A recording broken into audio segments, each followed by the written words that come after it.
Bismillahirrahmanirrahim. Assalamu alaikum. This is Muhammad Arif from Motasagore PIT Institute live on YouTube. Dear student, देर इंतजार न बद तस्ता वापस रालमा او د ایکسل کلاس مخکې بوزو نو راځي د ډیټا ټیپ نه موږ سٹارټ اخلو او ډیټا ټیپ کې موږ سره گیټ ایکسټرنل ډیټا دا او گیټ اینڈ ټرانسفارم دي دارنګ کنیکشنز دي سو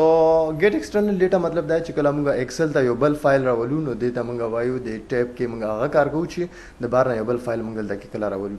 فرست نمبر موږ سره ایکسس نه کله موږ فایل اخلو نو موږ دلته کې ایکسس باندې کلیک لګو یا موږ د ویب نه ډیټا راخلو یا فرام ټیکست مینز د نوټپیډ نه موږ ډیټا راخلو نو ایکسس فایل ما سره نشته دی الریډي او ایکسس مونږ ویلم نه دلته کې سو که تاسو سره ایکسس فایل وي نو هغه د ځینې راغستلی شي جسټ ور باندې کلیک کړئ او کوم ځای کې تاسو سره ایکسل فایل پروت وي لرسي ما سره دلته کې دغه پروت دی او دا زه دلته کې راولم سو ما چې کله انپوټ کلیک کوم ما سره د هغې کنیکشن نشته نو ویزیبل ټیبلز دي مطلب نشته ورکې ډیټا خالي فایل و سو نو هغه دلته نشي راتلی ټیک شو بیا بل چې کوم دی موږ سره ویب دی نو تاسو ویب نه دلته کې ډیټا راغستلی شي فار ایگزامپل زه ورکوم چې www google.com سو مطلب دلته کې تاسو د ویب نه ډیټا راغستلی شي خو موږ سره نیټ دلته کار نه کوي سو امپورټ به کوم چې څه ډیټا وي هغه تاسو سره دلته کې راشي دلته کې تاسو ته وایي چې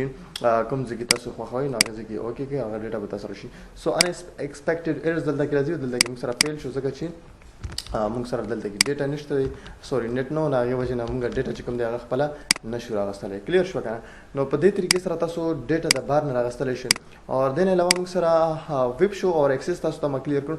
فرام ټیکسټ مطلب دا چې موږ د نوټ پیډ نه ډیټا څنګه راخلو فار ایگزامپل زه نوټ پیډ کې لږه ډیټا جوړوم ټیک شوه او نوټ پیډ کې فار ایگزامپل ما سره دی نیم اور ټیب زه ورکوم پوسټ اینڈ زه ورکوم لیټس سی ایډرس ټیک شوله سو زه ورکوم چې عارف پوسټ ورکوم چې ایډمن اور ایډرس موږ سره دی پی کې لیټس سی پاکستان دی ټیک شول بل دی موږ سره کاشف کاشف چې کوم دی موږ سره څه شی دی ټیچر اور دا موږ سره آی این ډي شو ټیک شوه سو فار ایگزامپل زه شارټ کټ تاسو ټایم نه اخلم اور دا فایل زه سیو کوم نو زه سیو کوم دا په څه نوم سره یس بس جست سیو کوم په ډیسکټاپ باندې او دلته ولا زه نوم ورکوم ایکسټرنل ډیټا ټیک شوله سو ایکسټرنل ډیټا په نوم سره مې دا فایل په ډیسکټاپ سیو کړو دا فایل زه راخلم او دلته په دې ایکسل فایل کې راولم نو څه کوم موږ سره فرام ټیکسټ باندې کلیک وکړئ کوم ځای کې ستاسو فایل وي هغې ځای ته لاړ شي دا ایکسټرنل ډیټا په نوم سره موږ اوس جوړ کړو دا امپورټ کې دلته کې چې څنګه تاسو امپورټ کړئ نو دلته کې تاسو ته راشي ډیلیمیټډ اور فکسډ ویډث سو ډیلیمیټډ وایي چې لکه مطلب وګوره الریډي موږ سره ډیلیمیټډ سلیکټډ دی ځکه چې موږ کاماز استعمال کړي دي یا هم ټیب استعمال کړي وي که نه په کوم فیلډ کې جدا کولو دپاره نو موږ سره ډیلیمیټډ سلیکټ شوي وي نو الریډي که تاسو سوچ کړئ ما څه کړو ټیب مې یوز کړی و نو هغې وجې نه موږ سره ډیلیمیټډ که موږ کاماز استعمال کړی نو موږ سره به هم ډیلیمیټډ وي اور فکسډ ویډث موږ سره چې کوم دی دا فیلډز آر الاینډ ان کالمز with spaces between each field کله چې spaces وي نو موږ سره د هر یو فیلډ په منځ کې کله ما سپیس بټن والی نو دا به سلیکټ وي موږ سره ټیک شوله که هیډرز وي تاسو سره په ډیټا کې نو تاسو دې ځای نه هیډرز هم سلیکټ کولی شئ که هیډرز نه وي نو تاسو یې نشئ سلیکټ کولی ټیک شوله نو دا تاسو نیکسټ ووهئ دې نه علاوه که تاسو ګورئ ډیلیمیټرز تاسو سره کم ډیلیمیټرز دي سیمی کولن دی کوما وغیره سو موږ سره الریډي ټیب لګېدلی که تاسو کوما لګولي کوما به سلیکټ وي که تاسو بل څه لګولي هغه به تاسو سره بل څه سلیکټ شوي نو تاسو کتلی شئ دا درې وړه پوسټ موږ سره ډیټا ریف پریویو سو داسې ښایي دارنګې نیکسټ ورپسې لاړ شئ اور کالمز ډیټا فارمیټ تاسو دا په ځای پرېږدئ اور فینش یې کړئ اور دې ځای کې موږ ته وایي چې ستاسو ډیټا په څه کې کوم فارم کې دا ایگزسټینګ ورکشیټ کې اچول غواړئ که نیو ورکشیټ کې اچول غواړئ نو موږ وایو چې ایگزسټینګ ورکشیټ کې موږ ته دا ډیټا راوړئ ټیک شو نه او دا تاسو اوکې کړئ نو تاسو کتلی شئ هغه ډیټا کومه چې موږ دلته کې بار نه سوري دا به زه دې ځای نه کلیک کوم بار نه راوسته ایکسټرنل ډیټا موږ سره به فایل ایکسل کې موږ سره دلته کې راغله ټیک شوه نو دا موږ سره وه دا درې آپشنې دې نه علاوه موږ سره فرام ادر سورس دي تاسو کولی شئ چې ایس کیو ایل سرور نه راواخلئ یا نور داسې چې کوم انالیسس سروسز دي یا او ډیټا فیډ دی یا ایکزامل ډیټا امپورټ دی د هغې ټولو نه تاسو راغستلی شئ ډیټا کویري هم راغستلی شئ کلیر شوه دا هم سره تر دې دمه پورې د ډیټا راغستو طریقې کار د نه علاوه ایگزیسټینګ کنیکشن تاسو ته ښیي چې د کوم ځای نه تاسو ډیټا راغستي یا کوم کنیکشنز وي ورسره هغه تاسو کولی شئ چې راواخلئ لکه وګورئ موږ سره ایگزیسټینګ کنیکشن کې موږ سره ایکسټرنل ډیټا ده نو موږ ایکسټرنل ډیټا راغستې ده الریډي ټیک شوله تاسو یې بل ځای کې هم راغستلی شئ سو وګوره موږ سره ډبل شوله ایگزیسټینګ کنیکشن مینس چې کوم ځای کې تاسو سره یو ځای ډیټا کې کنیکشن موجود جوړ وي هغه ډیټا تاسو دې ځای نه بیا هم په کار راوستلی شي او راغستلی یې شي ټیک شوله که نه سو دلته کې زه د دې ډیټې سلیکشن اخلم او دا لږه پخپخې کوم ټیک شوه او زما ډیټا ټوله پخپخې شوه را سره ټیک شوله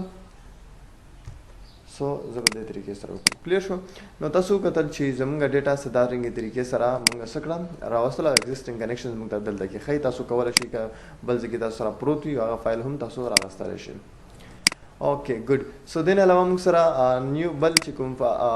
ګیټ ان ټرانسفارم او دې کې هېڅ فرق نه لري دواړه سیم ټو سیم دي ټیک شوله ګیټ ان ټرانسفارم کې فرق صرف لږ شان دی دا دی چې کله موږ په دې کې کومه ډیټا راواخلو نو هغه موږ سره یو آپشن خیال وکړئ موږ دلته چې کوم فایل راواغستو هغه ډایرکټ دلته کې رالو سو آپشن مخې ته رانلو خو کله چې موږ ګیټ ان ټرانسفارم کې کله فایل راخلو یا څه رالو نو اول موږ ته ووایي چې آیا دا ډیټا تاسو ډایرکټ لوډ کوئ که نه څه چینجز وغیره پکې کوئ ټرانسفارمیشن بدلون پکې کوئ که نه نور سیم ټو سیم کار دی نو نیو کیوري کې فار ایگزامپل وګوره تاسو فرام فایل نه راغستلی شئ ډیټا بیس نه ایزور دارنګې نور سروسز دي د دې نه ټول نه یې راغستلی شئ فرام فایل کې زه تاسو له یو اگزامپل کوم د ټیکسټ والا همدغه اگزامپل به درکړم چې ستاسو ټایم بچت شي تاسو دې کې ورک بک نه هم راغستلی شئ مطلب ایکسل فایل راغستلی شئ دارنګې سی اس وي کومه سیپریټډ ویلیوز هم راغستلی شئ چې تاسو ورکې کومې لګولي دارنګې ایکزیمل چې کوم مارک اپ لینګویج دی د هغه والا او ټیکسټ والا فولډر نه هم راغستلی شي سو زه تاسو له اگزامپل د ټیکسټ والا درکوم سیم وزټ او دلته کې زه راځم فرام فایل کې زه څه کوم فرام ټیکسټ سلیکشن اخلم چې تاسو ته کویک ریویو درکړم سو که تاسو وګورئ موږ سره فایل دلته کې الریډي په ډیسکټاپ باندې هماغه فایل زه راخلم او اوکې کوم چې څنګه زه اوکې کړم که خیال وکړئ په ګیټ ایکسټرنل ډیټا کې ډایرکټ زموږ ډیټا دلته کې راشي خو دلته کې زموږ ډیټا ډایرکټ نه راځي نو تاسو وګورئ هغې نه مخکې موږ ته یو پاپ اپ میسیج یا یو باکس چې کوم دی یو بیله وینډو راخلاصه کړي نو وګورئ تاسو په دې کې تاسو وایئ چې لوډ یې کوئ لوډ کولی شئ که نه تاسو وایئ چې ایډیټ یې کوئ نو تاسو یې ایډیټ کولی شئ کله چې تاسو ایډیټ باندې کلیک وکړئ نو تاسو په دې خپله ډیټا کې مختلف قسمه ایډیټینګ کولی شئ تاسو ورکې روز وغیره ختمولی شئ ډیلیټ کولی شئ وګورئ کالمز پکې ریموو کولی شئ دارنګې تاسو پکې روز ریموو کولی شئ کومې روز غواړئ هغه پرېږدئ نورې مه اخ کوئ کمباین کولی شئ سو دا ټول ډیټیلز تاسو دلته کې کولی شئ دا زه کلوز کوم او زه کیپ لګوم کیپ مطلب چې دا ډیټا موږ ته راولم نو که تاسو وګورئ موږ سره دا هغه ډیټا چې کوم دی په یو بیل شیټ کې دلته کې موږ سره څه شوه خلاصه شوله او دا ډیټا تاسو کتلی شئ ټیک شوه که نه نو په دې لیول سره زموږ ډیټا چې کومه دی داسې راغله نو دا که تاسو وګورئ دا موږ سره کویریز دي دلته کې تاسو ته کویریز هم ښایي اوس که زه ډیټا ته لاړ شم نو شو کویریز به درته ښایي او که شو کویریز نه کوئ هغه تاسو بندولی هم شي ټیک شوه دې نه علاوه تاسو فرام ټیبل هم کولی شئ ډیټا فار ایگزامپل د فرام ټیبل تاسو ډیټا راغستلی شئ او بل یو شیټ ته یې کنورټ کولی شئ لکه فار ایگزامپل زه دلته کې لیکم چې موبایل او دلته کې لیکم چې لیپټاپ سو دا موږ سره فار ایگزامپل څه شی زه دې له 4 بار سایډ بارډرز ورکوم اور آل بارډرز مې والا ورکړم او زه انسرټ ته راځم دې له سوري زه فلحال ډیټا به هم پکې واچوم زه ورته وایم چې نوکیا ټیک شوه اور سامسنګ صرف ایگزامپل دپاره تاسو ته داسې زه سمپل هغه درکوم موټورولا ټیک شوه سو ډیل اور ایچ پی اینڈ سونی فار ایگزامپل دا موږ سره ډیټا ده د دې سلیکشن واخلئ اور تاسو دا څه کوئ کنورټ یې کوئ ټیبل ته سو هیډرز پکې شته یس اوکې کوئ دا موږ سره اوس ټیبل دی فار ایگزامپل تاسو ګوره ټیبل نه ډیټا راغستل غواړئ نو دا ټیبل سلیکټ کوئ ورته فرام ټیبل کلیک کوئ اور تاسو دا ما آپشن درکوي چې تاسو پکې څه چینجز کوئ که نه کوئ نو پرېږدئ اور دا کیپ کوئ نو تاسو چې وګورئ موږ سره په نوي شیټ کې هغه ډیټا څه شوه دلته کې موږ سره راغله ټیک شوه نو دلته کې هم ده اور هلته موږ سره هغه ډیټا لاړله نو دې طریقې سره موږ خپله ډیټا چې کوم دی هغه بوتللی شو نو راغستلی شو یو انسایډ چې کوم ګیټ ان انسټنټ ګوره ډیټا موږ په دې کې راغستلی شو او ودین ورک بک او هغه موږ ټرانسفر هم کولی شو مطلب د هغې شکل بدلولی شو، هغه کې تبدیلي راوستلی شو. ټیک شو که نه. دې نه علاوه ریسنټ ریسورسز دي، هماغه چې کوم ریسنټ ریسورسز دي په کوم ریسنټ طریقې سره تاسو کار کړی دی هغه تاسو دې ځای نه واپس راغستلی شئ. فار ایگزامپل زه دغه فایل راخلم او کنیکټ کوم یې دلته کې، نو دا ریسنټ فایل و چې موږ دلته کې راغستی وو او هغه دلته کې موږ راوستلو، بیا یې واپس اوپن کولی شو. زه ډایرکټ لوډ کوم نو ګوره ډایرکټ زموږ ډیټا چې کومه دلته کې هغه لوډ شوله. نو ریسنټ کې موږ سره څه شي چې ریسنټ کوم سورسز هغه تاسو کولی شئ. کلیر شو. اوکې نیکسټ چې کوم سره فایل دی ریفریش دی. فار ایگزامپل دا فایل ما اړومباني شیټ کې چې کوم فایل دا فرام ټیکسټ راغستی و، نو دې کې زه اوس دلته کې څه ډیټا ایډ کول غواړم. نو که زه دا ډیټا دلته کې راشم او دلته کې زه یو انټري بله وکړم چې لیټس سی عامر، اور عامر چې کوم دی موږ سره څه شی دی فاینانس دی. ٹھیک شو. سو فاینانس عامر کوي موږ سره، او دا موږ سره چې کوم دی سریلنکا سره تعلق لري. جسټ ایگزامپلز درکوم تاسو ته. ٹھیک شو. اور سیو کوي. کله چې تاسو دلته کې راشئ نو اوس تاسو کو ګورئ دلته کې موږ سره ریفریش دی او ریفریش آل دی اور ریفریش سټیټس دی. ریفریش آل مطلب دا چې دا څومره شیټس دي په دې کې که دا ډیټا پراته وي په دې ټولو کې به دا ریفریش شي او اپډیټ به شي. اور که موږ د صرف ریفریش لیکو نو په دې پاڼه کې به موږ سره دا انټري چې کوم دا ریفریش شي هغه به موږ سره اپډیټ شي. ریفریش سټیټس کله موږ سټیټس حالت ریفریش کوو په انټرنیټ باندې زموږ څه فایل را ډاونلوډ کوو یا اپلوډ کوو، د هغې دوران کې موږ دا حالت استعمالولی شو. او هغه کوم ریفریشنګ چې موږ کوو هغه موږ کینسل کولی هم شو ډیورنګ انټرنیټ.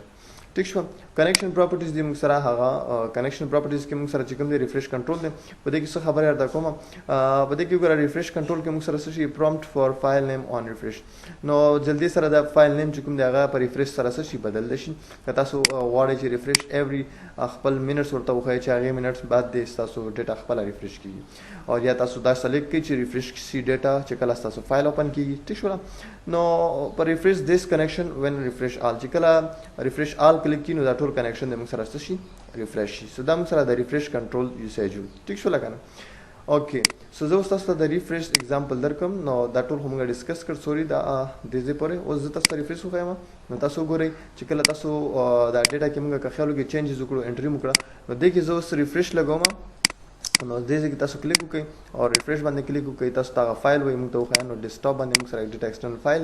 امپورټ یې کړه چې څنګه ما امپورټ کړو. نو ګوره عامر فاینانس سریلنکا سره تعلق دی هغه موږ سره پکې څه شو ریفریش طریقې سره راغلم. سو آی هوپ چې تاسو په دې باندې کلیر شوئ. نیکسټ چې کوم دی کنیکشنز دي موږ سره، نو ما خبره چې کوم فایل سره تاسو کنیکشن کړي هغه تاسو ریموو کولی شئ یا یو کنیکشن یا د هغې پراپرټیز کتلی شئ. پراپرټیز مې تاسو ته الریډي چې کوم دی ډسکس کړو. د هغې پراپرټیز کې وګوره تاسو کولی شئ انیبل بیک ګراؤنډ ریفریش تاسو انیبل کولی شئ او هماغه خبرې دي. ٹھیک شول. بیا ریفریش کولی هم شئ د دې ځای نه تاسو، اور تاسو دې ځای نه چې کوم دی مزید سیټینګ هم کولی شئ. که تاسو غواړئ چې دا ریموو کړم نو د دې ځای نه ریموو کولی هم شئ یو کنیکشن. لکه فار ایگزامپل زه دا ریموو کوم نو ګوره نو زه ماته دا نه دي پکار او دا ټول ما ریموو کړل. سو آی هوپ چې تاسو به په کنیکشن باندې هم پوه شوي یئ. راځو پراپرټیز ته، او پراپرټیز ما تاسو ته مخکې وویل. دې نه علاوه موږ سره لینکس دي. نو لینکس که تاسو خیال وکړئ فار ایگزامپل دا ډیټا زه کاپي کوم اور یا یې سوري کاپي به یې کوم او راځم پیسټ لینک ته یې زه څه کوم. فار ایگزامپل زه یو کنټرول نیو سره یو بل ورک بک اخلم. ٹھیک شو. سو ودین 2 ورک بکس زموږ لینکس جوړیږي. ٹھیک شو. مطلب ایکسټرنل خبرې دي دې کې. نو فار ایگزامپل زه دلته راشم او هغه ډیټا دلته کې زه څه کوم پیسټ لینک کوم. چې کله پیسټ لینک کوم تاسو ګورئ موږ سره دا ډیټا دلته کې پیسټ لینک شوله. او اوس که تاسو ګورئ زموږ سره ایډیټ لینکس چې کوم د ښکاره شو اول هیډ نو نو دې ځای نه تاسو ګوره خپل لینک چې کوم د ډیټې سره هغه هم جوړولی شئ او ختمولی هم شئ. نو مطلب دا چې دې ځای کې که زه وګورم دا زموږ ډیټا ده. سوري زه اوریجنل ډیټا ته لاړ شم. نو دا موږ سره اوریجنل ډیټا چې کومه هغه دا ده. ټیک شوله که نو دې سره موږ پیسټ لینک هلته کې جوړ کړی دی. ټیک شوله. په شیټ 2 کې یا بک 2 کې سوري دا موږ سره د هغې لینک دی. نو ګوره دې ځای کې تاسو اپډیټ ویډیوز اپډیټ کولی شئ چې هلته څه چینجز وکړئ دلته اپډیټ کې تاسو چینج کولی شئ. د هغې سورس چې کوم ځای کې سورس پروت دی د هغې سورس تاسو چینج کولی شئ. ټیک شوله که نه. چې کوم فایل نه موږ تاسو راغستی اوپن سورس مطلب هغه فایل سورس موږ ته وښایي چې کوم ځای نه تاسو دا ورک شیټ راغستی نو دا تاسو کتلی شئ. ښه په اسانه طریقې سره موږ دا راغستلی شو. دې نه علاوه لاین بریک کولی شو په منځ کې. ټیک شوله. breaking line permanently converts formulas and external references to their existing values. ٹھیک شوله. because they cannot be undone. You may want to save a version of the file with a new name. Are you sure to want to break a links? So it means چې تاسو لینک په ورسره څه شي بریک شي. که تاسو بریک لینک کوئ او سټیټس یې تاسو چیک کولی شئ نو تاسو هغه کتلی شئ چې ورک شیټ دی او اپډیټ A دی سورس از اوپن دی او بک نمبر 1 دی. So دا ټول موږ سره چې کوم دي د ایډیټ لینکس سوري د کنیکشنز اور گیټ ان ټرانسفارم دا رنګ موږ سره گیټ ایکسټرنل ډیټا خبرې وي ان شاء الله العزیز نیکسٹ کلاس کې به موږ سورت اینڈ فلټر وایو اور کته سو I hope چې دا ویډیو بس تاسو لپاره مددګار ثابت شي نو که تاسو ته سیز کړی پلیز ضرور موږ ته کمنټ کوئ چې زموږ زړه لګي نور ویډیوز جوړولو ته هم زموږ زړه وشي او خپل ملګرو سره هم زموږ چینل سبسکرایب کړئ ضرور. Thank you so much. Have a good time.